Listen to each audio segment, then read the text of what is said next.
It might be hard to imagine now, but there was a time in America where Monty Python did not exist, and there was even a feeling that it never would. It was too crazy, too eccentric, too British. So I never believed it was going to work in the States. Because it was a given amongst us that Python would not go in America. They wouldn't understand a word of it. They would laugh, they would think it was very strange and weird. It absolutely hit me right where I live. My brain exploded. And it was one of those boing moments. That's weird. A policeman's asking a guy to go home with him. Okay, that's kind of odd, but yeah, okay. I was absolutely sure that they were just talking that way to be funny. I had years of convincing people I wasn't gay, that I was just doing a British accent. Our film will tell the story of how, against all the odds, Monty Python not only got a foothold, but thrived in the United States of America. And there was this crowd, and they went, ah, and screamed, and we all went, and we all looked behind to see if there was a rock group coming off, and then we realized they were there for us. It's a story about committed fans who are in the right place at the right time. With great dedication, expert judgment, and a whole lot of luck, they brought about an invasion, and one that would change American comedy forever.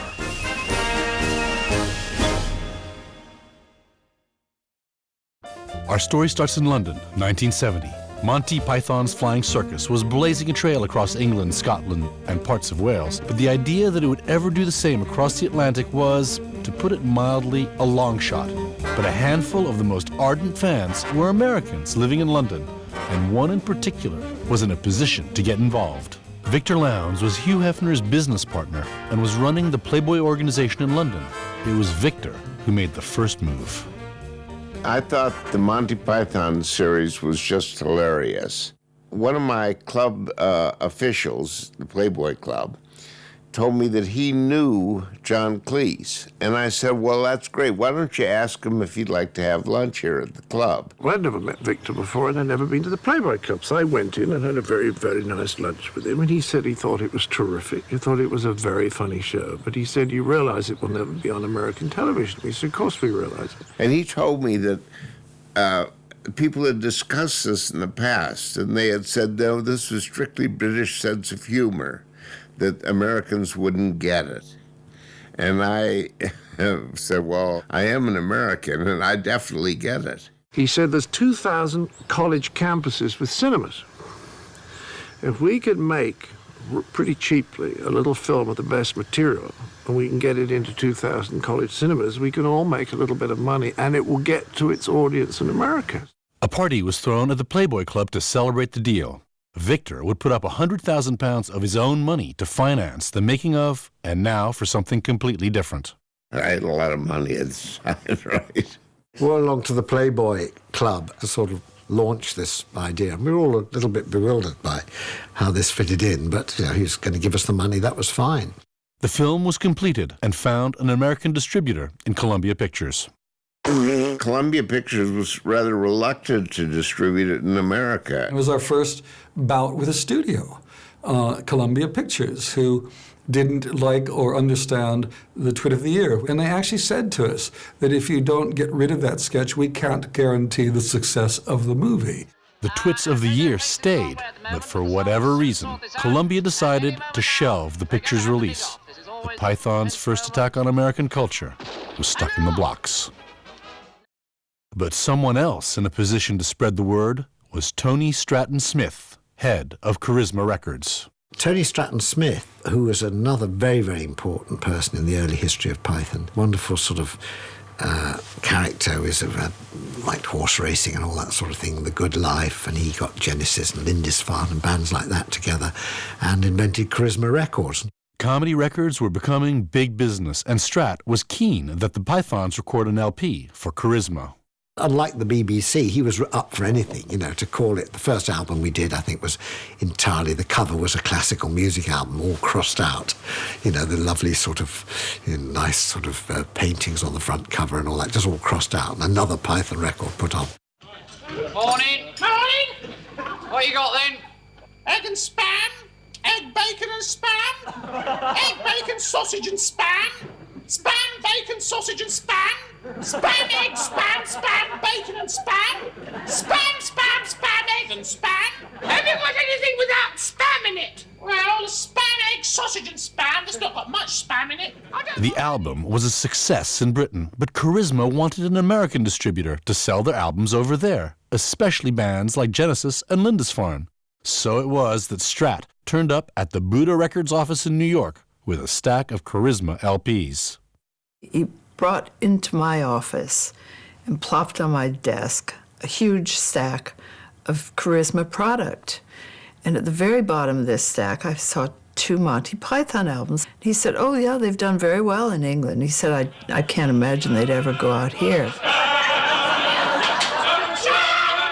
Nancy became a fan and convinced her boss at Buddha to take the Python album on. But promoting an album written and performed by a British comedy group completely unknown to the American public was always going to be hard. The first step was to see if she could get any radio DJs interested.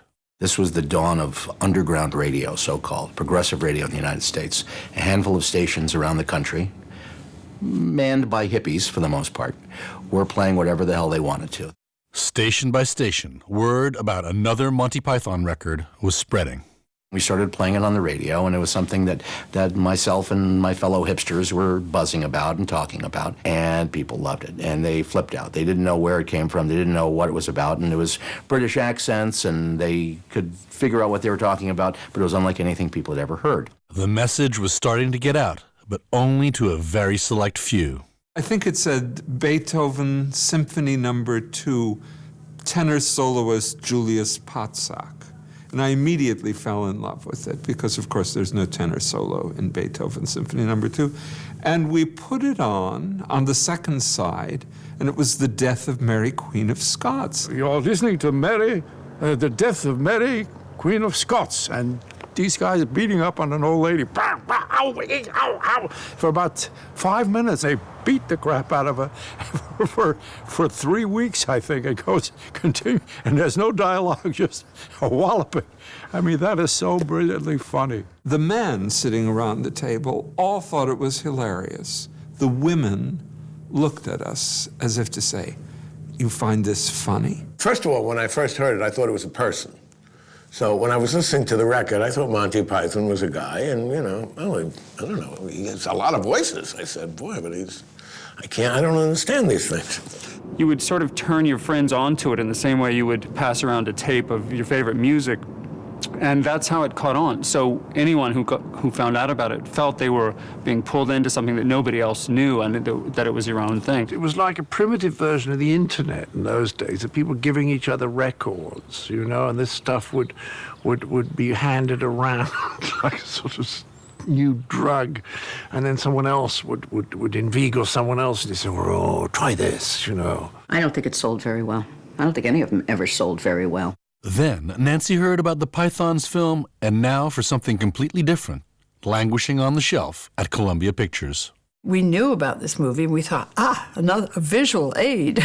Nancy managed to borrow a print of the film and brought it to the Buddha offices, where colleagues got their first chance to see what the Pythons actually looked like. She brought the film in, and we looked at it in the conference room, and nobody got it. I don't think anybody chuckled. Undeterred, Buddha lobbied Columbia to give the film a limited release. They agreed, so long as Buddha organized the premiere. A brainstorming session was scheduled.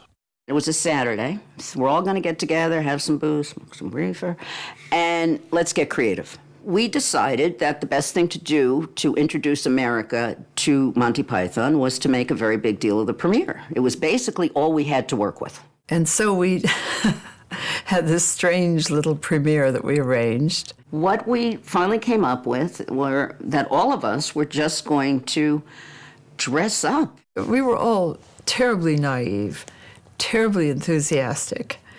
And Buddha was run that way. Everybody was somebody different. It was just amazing. I was dressed as a Girl Scout with big freckles on my face, and I was on a pogo stick. Our art director, who was a big, burly, big guy, he was dressed as Little Orphan Annie. We had a lot of fun, and we got some good notices. But, you know, it didn't do much business. The film had officially tanked, but not before some influential people had heard about it, including the Boston DJ, Norm Weiner. I read in the New York Times that their first film had come out, and now for something completely different. The critics had rejected it, and New York City didn't want to see it. And it was pulled from the theater literally within just a matter of days. Norm convinced him to get the actual celluloid up into Boston and to sort of introduce it to all of us. The debut screening of the film took place in my apartment. We had people come over, and we rented a film projector, and we showed the film. We had a bedspread, you know, like just a bed sheet to show it on. It was a really dodgy screen. But the reactions of people were just amazing. It was a visual feast, I remember, and everyone was laughing hysterically. Meanwhile, the Pythons were having enormous success with their live UK stage tour, organized by rock promoter Tony Smith. At that time, I was kind of the leading promoter. The Zeppelin, The Who, The Stones, all the rock acts. We did quite a few dates around the country. We did a whole tour around the UK, mainly in theatres, and it was fantastically successful. It went so well, the Pythons didn't want to stop and chose Canada, where Monty Python's Flying Circus had already begun to air on Canadian TV, to continue their tour. All were now ready for their first transatlantic flight.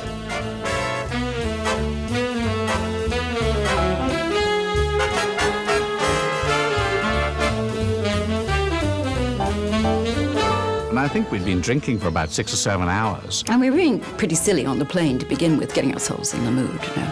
First class. We'd never been first class before. And there was a little lounge area right up behind the cockpit where you could sit around and drink and have a party. And I think we were all, not all of us, but some of us were just in love with the idea of being pop stars.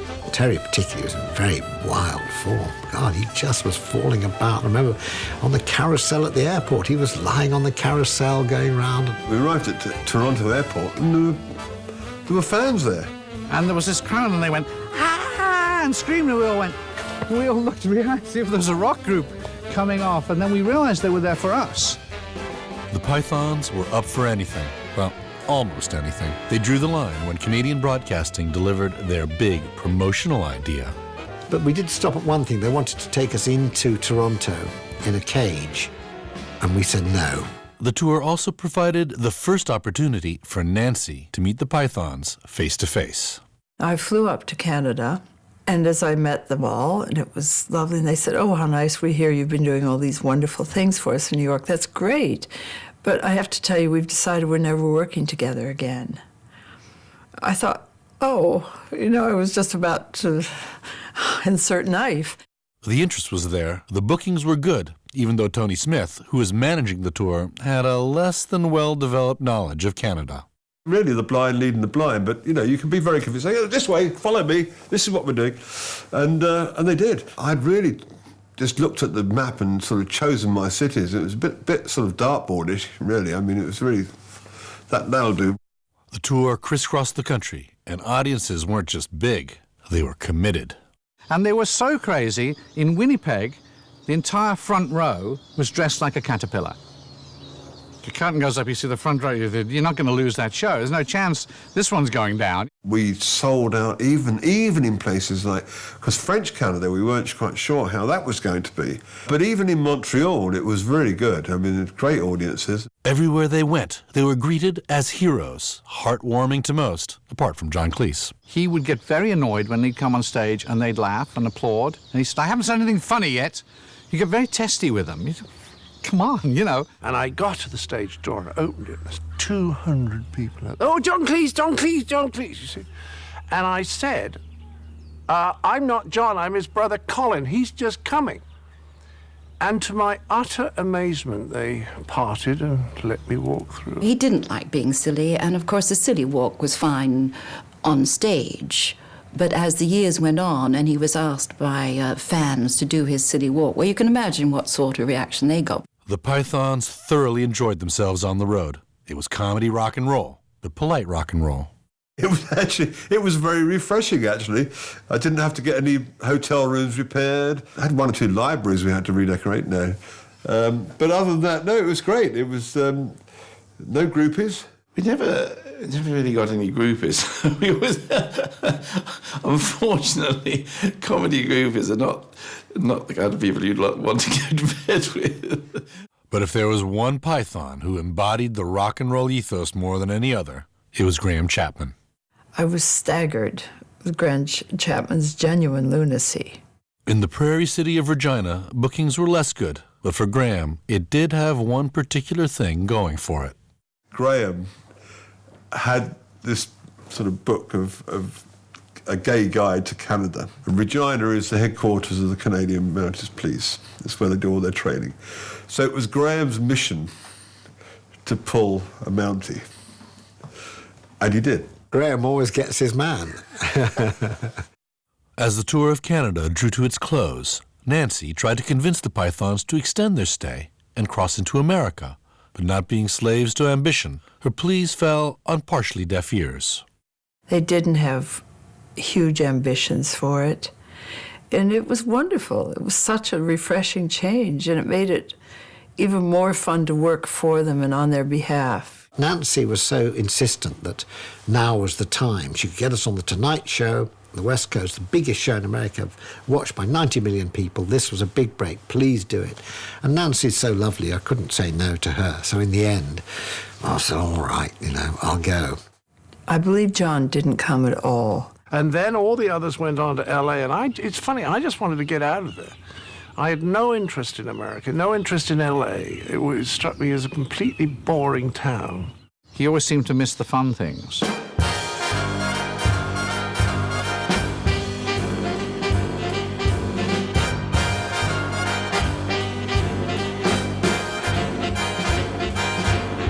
Get down to California. My God, yeah, are you kidding? And I don't think any of us had been in the States. It was really exciting. The Pythons were finally in America. These were exciting times, but underpinned for Michael by a nagging doubt that the USA might dwarf an outfit like Monty Python. It's America. It's fine. Everyone talks big. There's no messing about. The whole idea of reticence doesn't enter into it. And I'm occasionally, I think reticence can be quite a useful thing. So I was a spoil sport in that way. I don't understand that fear of being too successful. I don't get that. Such an Oxford idea, isn't it? I'm guilty, O Lord. I will flagellate myself in a small Oxford closet. Maybe it's too big. Maybe they don't really like laughing at us. We should stay quietly at home doing travel programs. And travel they did, arriving in Los Angeles. They put us in the Riot House, the Hyatt House on Sunset, where we're filled with English rock and roll groups busy having a fantastic time, and we just fit right in. They were to appear on NBC's The Tonight Show, watched by 90 million people. This could be the big breakthrough. Well, I was very excited. I thought, wow, The Tonight Show, this is fabulous. We'll get, a huge market. We'd come down from Canada, and we were comedy gods, and they laughed at anything we did. Coming out, they laughed. Even going home, waving goodbye, was so witty. We just could not get a laugh. And we came into this town, and we were on The Tonight Show. And Joey Bishop was hosting the show. Joey Bishop was a very deadpan, sort of monotone type of guy. I remember clearly his introduction. He said, hey, they're these guys from England. I hear they're supposed to be funny. And we had half an hour's material to do, and we did it in 20 minutes because there was silence. We just thought, this is a total disaster in front of the nation. The big major television network debut, and there it was, dead. It was terrible. Because the joke was on us at that point. And we laughed and we laughed and we rolled around on the ground laughing because it was so funny. The next appearance was on a far less daunting late-night show, Midnight Special, but there was still a pronounced gap between what the Pythons wanted to do and what their hosts expected.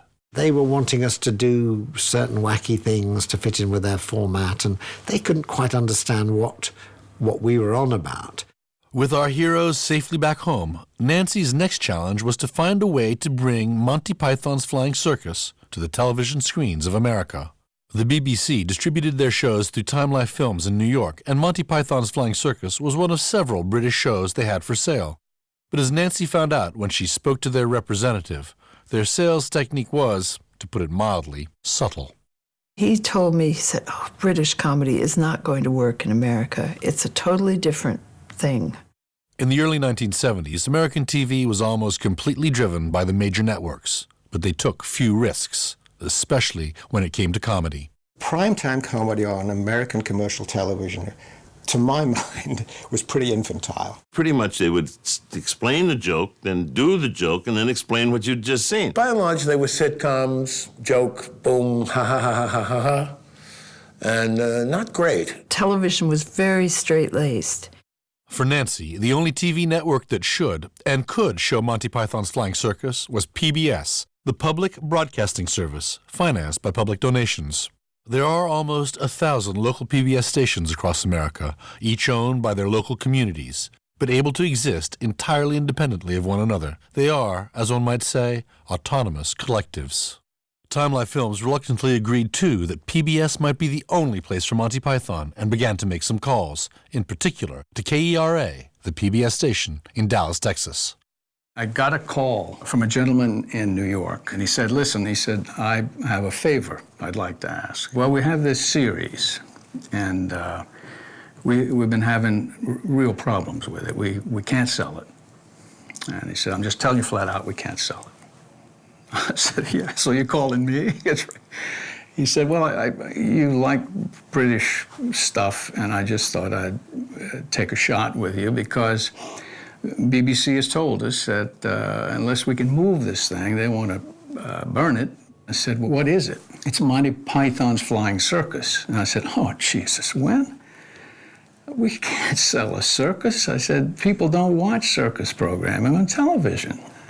He said, no, he said, it's not a circus. He said, it's a comedy, and I just would appreciate if you screened it. So I started watching these shows, and I mean, it was just unbelievable. I was mesmerized. All I can tell you is that I was in tears much of the time, with laughter. And I literally had sat there all day and watched those shows. Didn't eat. It was unbelievable. In New York, the PBS station WNET was also approached about the show. So we arranged a screening, and it was, I think, a 40-minute compilation at Time Life Films. And I came at it with tears streaming down my face. I wondered how in the hell I was going to get it on TV, because it was very rude for Dallas, Texas in the 70s. But I had one piece of good fortune, and that is that the manager of the station was a guy by the name of Bob Wilson. And he was this Boston Irish Catholic and with a raging sense of humor. Channel 13 was kind of run by my dad and a few of these other guys that were kind of, I would guess, more liberal than most people. And it was also in Dallas, Texas at the time, which is, was and is a very right-wing, kind of conservative place. I really felt like the only people that watched Channel 13 were my dad and the other guys who were on it. Ron chose the Lumberjack song to show to his station manager. And we got about 30 seconds into the Lumberjack song, and he was on the floor. So I knew we were home free. And then Bob came in after the weekend, and he said, we better show this to the board. He said, but let's not surprise them. He said, let's show those 2 sketches that you showed me. He said, we'll just take those 2. So the board meeting was that same week, and he takes it, set it up just like I had, and I'm not in the board meeting. I'm standing outside waiting to hear something go on inside, and the meeting's over, Bob walks out, the board walks out, and everything looks normal. And I pulled him off to the side and I said, what did they say? He said, nobody laughed. I said, nobody laughed? He said, no. He said, but it could have been worse. They could have walked out. My only concern were the British references. There were a lot of topical references to people in Britain that the American audiences wouldn't recognize. And there were certain British slang words. But the humor was so off the wall, there was no doubt a big question mark about would this work in America. It was a risk, there's no doubt about it. But it was the sort of risk that public television could take, and commercial television probably couldn't. KERA, Channel 13 in Dallas, was, on a Sunday night in October 1974, the very first TV station in the U.S. to transmit Monty Python's Flying Circus. I always thought it was just a wonderful irony somehow that Python, this sort of out of left field, completely different, completely unconventional, wacky, bohemian style show happens in Texas, starts in Texas. That's really where the success of Python on television began, thanks to Ron de Villiers and DERA. The next morning, Ron de Villiers checked the overnight ratings. Most of our ratings were minus 0.3, which means it's so small, we can't even measure it. And we went through the normal stuff, and Masterpiece Theater was there with a 1.5, and we went to that Sunday night at 10 o'clock, and the rating was a 6. Well, we had never seen a rating of 6, period. And then the next week, it was 8. And by the time we went through the month, we were hovering around an 8 or a 9 rating and beating one of the networks. PBS stations in New York, Boston, and Chicago weren't far behind, and all were eagerly awaiting the audience ratings. I remember waiting for them to come in, and I looked at them and I just couldn't believe what happened. It was beyond my expectations. It got enormous ratings. There had been so much talk about it coming in. And it did very well in other cities as well. This Philadelphia, Boston, all of the key cities where we knew it would do well. We had a real success on our hands. The audience had moved up so quickly in that amount of time, and we immediately went out and exercised the option on the other 13. We had a hit on our hand at that point. We knew that. The first time I heard of the Python, Monty Pythons, was on television. There was a television show. I saw it, and it was one of those boing moments. I try to listen and pick up the phone at the same time to call friends to watch. It was thrilling. I can't tell you how excited I was, because it was really proving that they were, and British comedy would work in America, and it was the most exciting part of my life. The show brought a new wave of younger viewers to PBS. I think it brought a brand new audience to us. And believe me, we tried to take advantage of that during Clutch Weeks.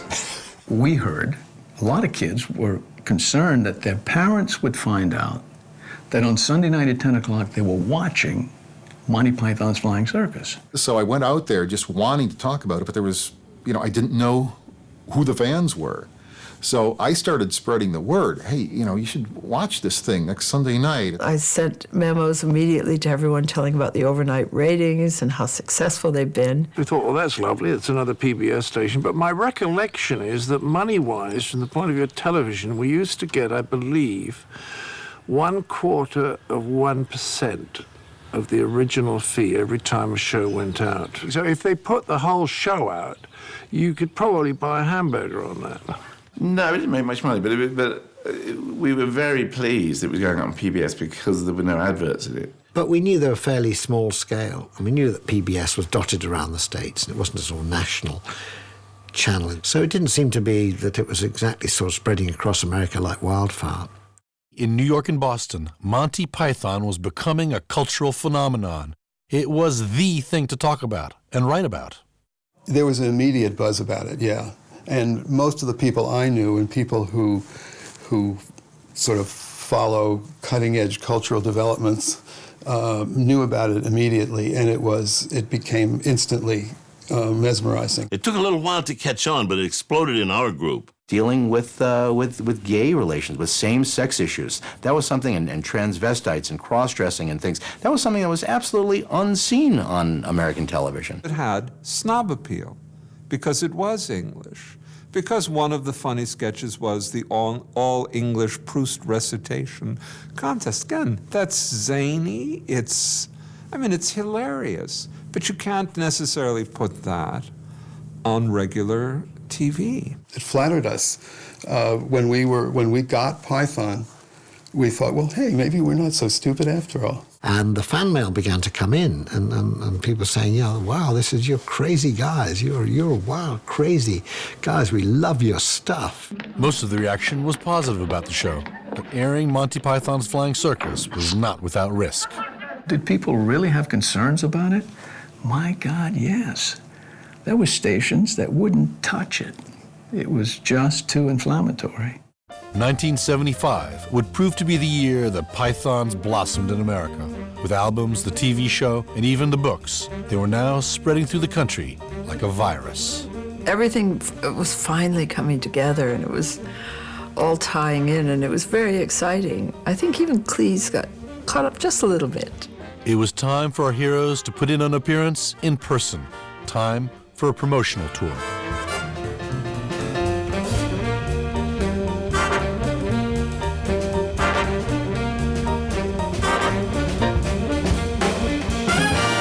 The Pythons went on national and local TV shows, honing their interview skills and spreading the word. How many markets in this country does this series show in? 64. That's the latest fact. What right? kind 64? of... Yes, 64. 64. Late 65? Hang on. 66? It's We going just up. had 67. 67. What kind of, Yeah. what kind of mail do Are we you losing get? 4? Hang on. Male? They're 61. all li- Sorry, it's because of the television. They're all Yes, a leaving few of the them. studio, too. New York. We lost New York. 58. Oh, dear. There goes New York. Oh, we better get off. Yeah. I believe you're out of New York now. Oh. Well, I've do seen you quite get a- response on this thing? Do people like you? Well, yes. I was No. given a letter only this morning. Were you? On the way, I came to the studio and was given a letter. We're going to wait Seems for to our say phones postage. to ring. If you Come decide home you'd rather immediately. not see them, you won't ever see them again. In the meantime, we're going to break for a commercial and we'll be back in a moment. Goody. But John was still unconvinced and uncomfortable. I think at the beginning you're sort of worrying whether people are going to see into your soul and see how strange you are or something. You feel very defensive when it first started, unless you're Palin, you just like talking anyway. So I kind of avoided it all as much as I could. It was also time to visit some of the key PBS stations. I personally liked the PBS ethos. I liked the feeling of it. People struggling, but appreciating odd and different work. I remember being somewhere on the East Coast doing one of their telethons, answering the phones, raise money for public broadcasting. Because this to me was great. So enamored with the PBS ethos were the Pythons, they willingly made promotional films for them, urging viewers to subscribe to the channel. Subscribe to public television! Subscribe! Speaking as a lover of Channel 11 and public television in general, as well as a transvestite, I think it's a wonderful service what they are doing to the general public. And are you going to subscribe? No, not me, no there. One PBS station that deserved a visit more than any other was KERA in Dallas. They did come to Dallas in that year, and that was quite a big event for us. I mean, we couldn't get everybody into the studios. Okay, we want to welcome our audience. We are obviously here with members of the Monty Python Flying Circus Troupe. You know that better than I do.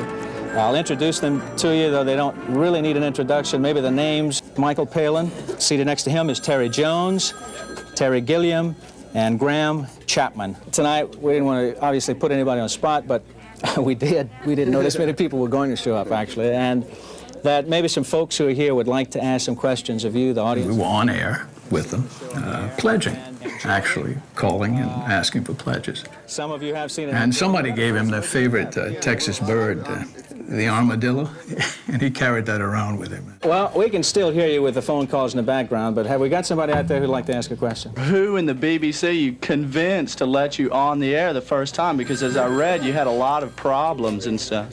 It was really that they didn't know what to expect. We'd been writing, they thought we were going to be a sort of late-night satire show, and a relatively safe one at that. And so they put us on very late at night, and in the hope that no one would actually watch. And unfortunately, people did watch. Yeah. How's censorship in Great Britain compared to the United States? I came into lots of trouble over very silly things that we've done on Python without any worries at all. I mean, I couldn't use classical paintings if they were naked ladies and things like that. I mean, it's extraordinary what you can't do on American television. I think you can do it on PBS, and that's why I hope you all watch it. For Ron DeVilliers and his station manager, Bob Wilson, this was a special moment. Still to this day, my dad always points out there's this great little Mexican restaurant that's kind of on this hill that overlooks downtown Dallas, and my dad always says, like, "God, we had such a great night there with Monty Python." And I'll kind of look at him, and he really is kind of lost in their reverie. Well, as soon as they came over, I don't know how we got in touch, but we did get in touch. And I invited them to this house. We've been here a long time. And Michael Palin and Eric Idle and Terry Gilliam, I came, and we had Chinese food. And I remember two of my kids being there because they had already seen the tape, and they were very impressed that I knew these crazies from England. To find out that people like Carl Reiner were fans, I mean, those were little things that made you feel, hey, we've got something, whatever it is. No, they were regular people. They spoke English, and we didn't. There was none of the Pythonesque quality. We just talked about life and things. Wherever they went, people wanted desperately to meet them, write about them, even photograph them. The fact that Richard Avedon photographed them, that was really something. One of the great fashion photographers, what were the Pythons doing there? I said, or somebody said, well, we're not going to take our clothes off for a start, as a joke. And of course, so that's what we ended up having to do immediately. That was it. It was going to be a nude shot. So we broke it to him. We were going to do a nude shot, because he was famous for these wonderful nudes. In February 1975, their first feature film, Monty Python and the Holy Grail, was completed. Its U.S. release would be another test of their popularity. The important thing was to open it in New York, get the reviews, and they would spread it out. And they'd announced that for the first 1,000 people who turned up, there would be a free coconut. And I remember they had nights with pages going up and down Fifth Avenue with a banner saying, you know, come and free coconuts, free coconuts. And I remember being woken up on the morning of this. The first screening was due to be 11, I think. And they said, we've had to put a screening on already. 2,000 people had turned up and were around the block. And so they put on an extra screening at 9 to sort of coping with that. They were giving out, I should show you this now. They were giving out these things. This is the original coconut that I got at the Chicago premiere of Monty Python and the Holy Grail. The first few hundred people got their own coconuts. You can't sign a fucking coconut. It's impossible. Every performance was sold out. And got to a point where he had to move the film to his bigger cinema, Cinema One. Water! We just had this great opening, and it went from there. I mean, it was something had been going on. This is during the Vietnam War, and obviously the vast majority of the people there were Python fans who were probably anti-war and good liberal people. When the Black Knight sequence comes up and arms and legs started coming off, it was just this gasp from the audience when the first arm goes off. No laughter. Second one, they couldn't do. I think it was the third or the fourth limb coming off. Finally, they realized you could laugh at violence, you could laugh at bloodshed. There's a way of doing it. It's funny. And I thought that was an amazing moment, listening to that audience come around to what we were doing and realize the violence was about something else, about an attitude. Fans were coming out of every dark corner, banding together, marching as one. I think the movies took us into the shows and where I was growing up, because you had to memorize Holy Grail. And if you play Dark Side of the Moon while you watch Holy Grail, I guaranteed that you're not getting laid. And that's when suddenly I realized, my God, we've got an audience in America, which is startling. I mean, clearly the television show had given a sense of Python, but I think it was deeper than that. I think it took like $5 million, which is in 75, for a small independent picture, was very good. And it just laid the ground for everything else we did, really. Your father smelt of elderberries. Holy Grail was a great success, and a party was thrown in honor of the Pythons. It may have had a medieval theme, but it was held in a New York massage parlor, Relaxation Plus. No, I don't remember that at all. It was a naughty massage parlor. John wasn't there, of course. He missed the fun. He missed all the fun times. He really did. It was the most bizarre party. It was perfect. It just tied in brilliantly. Andy Warhol's there. Well, I remember some girls trying to persuade me to take some amyl nitrate, I think it was, and I didn't really do drugs, and they'd all take us up, and I just wouldn't do it, and they got really cross. The following year, 1976, the Pythons headed west once more to bring their live stage show to New York's City Center. We were very much feted at City Center. They really liked us. On the first night, came out, did the first few lines, tremendous reception, scored the winning goal at the cup final. Wow! And then we would play the sketch to complete silence and do the last line. And I was very thrown. I came off and I said to the stagehand, what is going on here? They're not laughing. And he said, come and look. And he took me to the curtain, and part of the curtain's got this piece of gauze in, you see, and you can look out and see the audience. And I looked, and somebody else was on stage doing a sketch, and the audience were looking and going. They were doing the lines to themselves along with the performances. And he said, you have to see, he said, this is not a show. This is like a rock concert. They know the songs, they know the sketches. They're just coming to celebrate being with you. And when it came out, was very well reviewed. And Clive Barnes, who was then the critic for the New York Times, gave them a wonderful review. I remember John Cleese going up to Clive Barnes and said, would it be appropriate if I were to kiss you on the lips? We started off and we would just go out to the stage door and there'd be 2 or 3 people and we'd sign autographs. But every night there were more. Suddenly there was 10 people, then there was 20 people, and there was 40 people. In the end, we had to get in a car and go the full rock and roll exit because there were just too many people. And I thought, oh, that's interesting that these things gather like snowballs. And I remember this one female rushed forward, threw herself at Michael, who of course is the shy one, and promptly fainted in his arms. And I remember him sort of standing there with this girl draped over him, sort of not knowing what to do. These were halcyon American days indeed for the Pythons. But every silver lining has a cloud, and theirs appeared when ABC Television brought the rights to broadcast Monty Python's Flying Circus on their network. My first reaction is, that's good. And then I suddenly thought, wait a minute, this is commercial TV, and as it's late at night, it starts airing, I believe, at 11:30 to 1 was their time slot. They're allowed even more commercials per hour after 11 o'clock at night. I thought, what? There has to be judicious editing going on here. Nancy taped the show and sent it to the Pythons. What they saw made their hearts sink.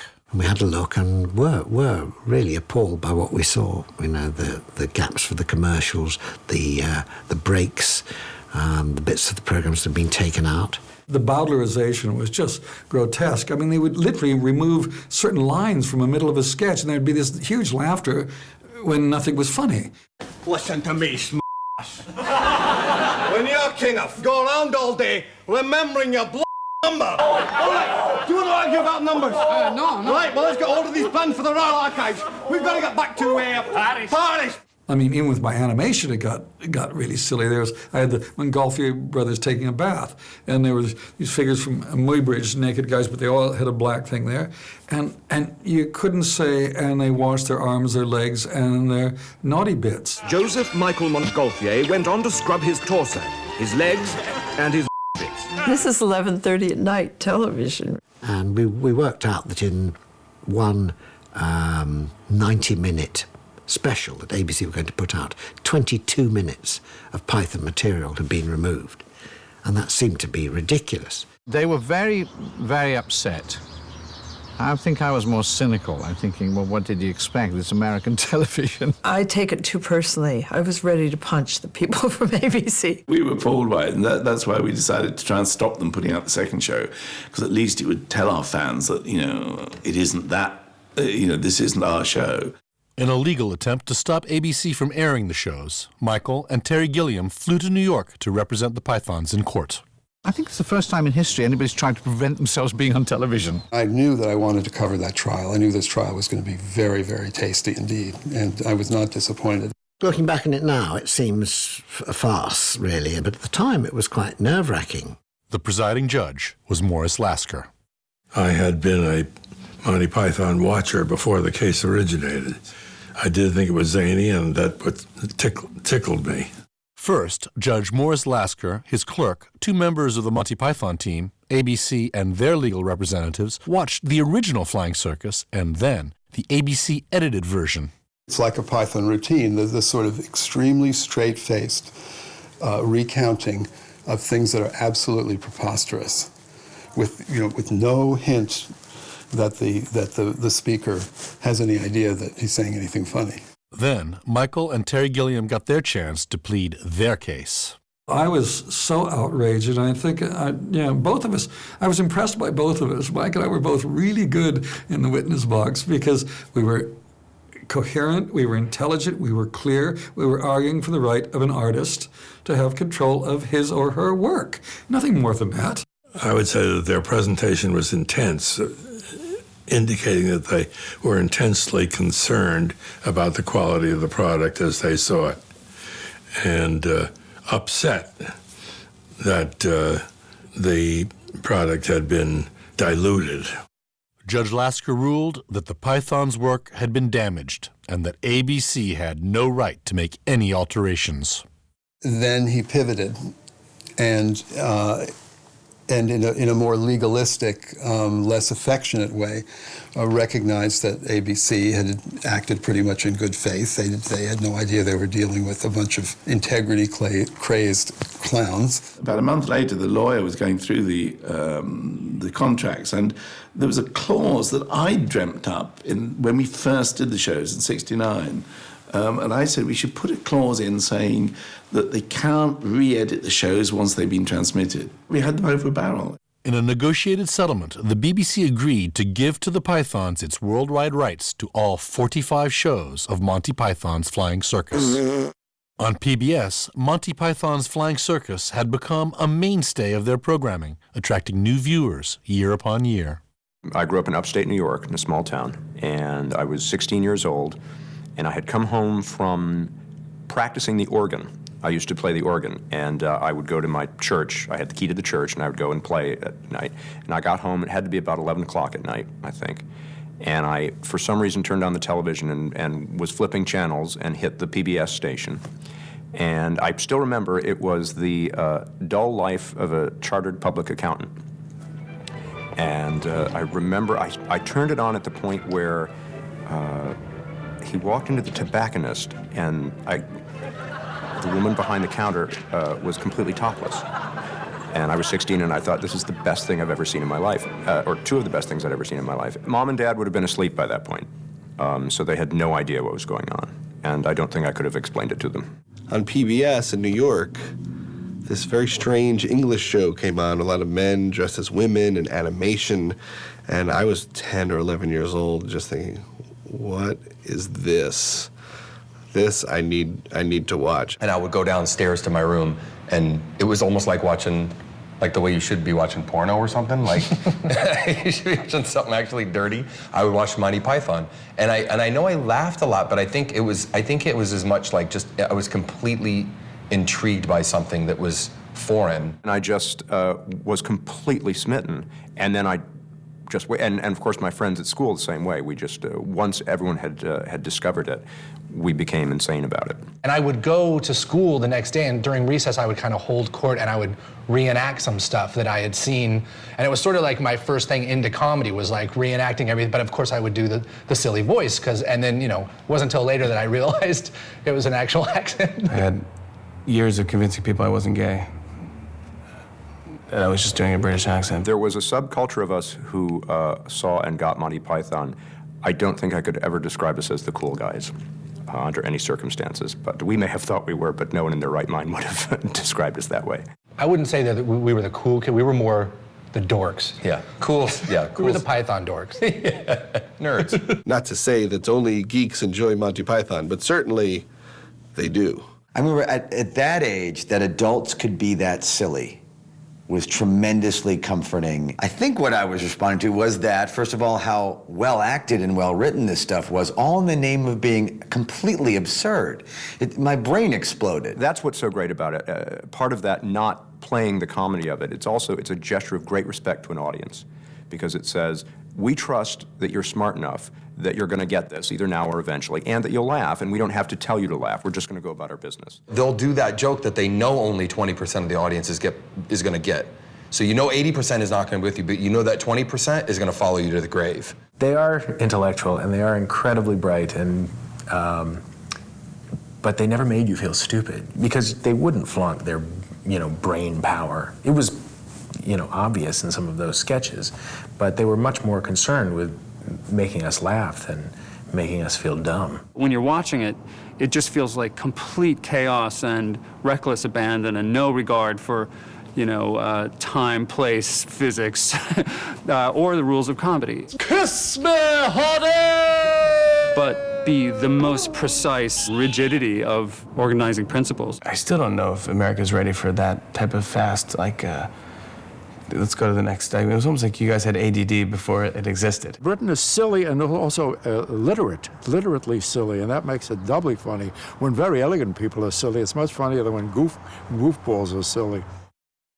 By 1980 and 2 successful feature films, the Pythons were fully established in the mainstream of American culture, able to play to audiences of over 8,000 for 4 consecutive nights at the Hollywood Bowl.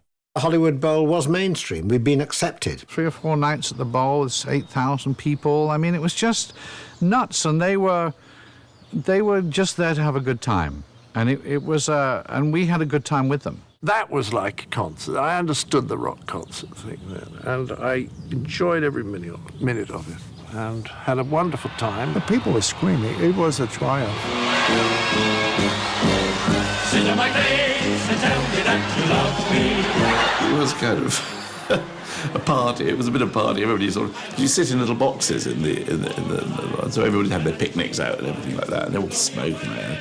I had to go out through the audience for the Albatross sketch, and you were walking through through all this marijuana smoke. It's just sort of like, I quite like that, You're not supposed to be smoking that. So many people felt so positively about Python. They all felt they'd discovered them. It was excellent. And it was sort of historical. And I think we all had the feeling they'd never do the stage show again. I think it was sort of like a big Python finale in one way. The Pythons had conquered America and would leave a legacy that would influence American comedy forever. I mean, there's not even a line. It's just that's it. It's just like Terry plagiarism. Gilliam. It's just plagiarism. Really. Terry Gilliam did that. Let's just animate it like that. Let's just plagiarize Terry Gilliam and make millions of dollars. That's basically what. That's not kind of you to call it of a line. Yeah.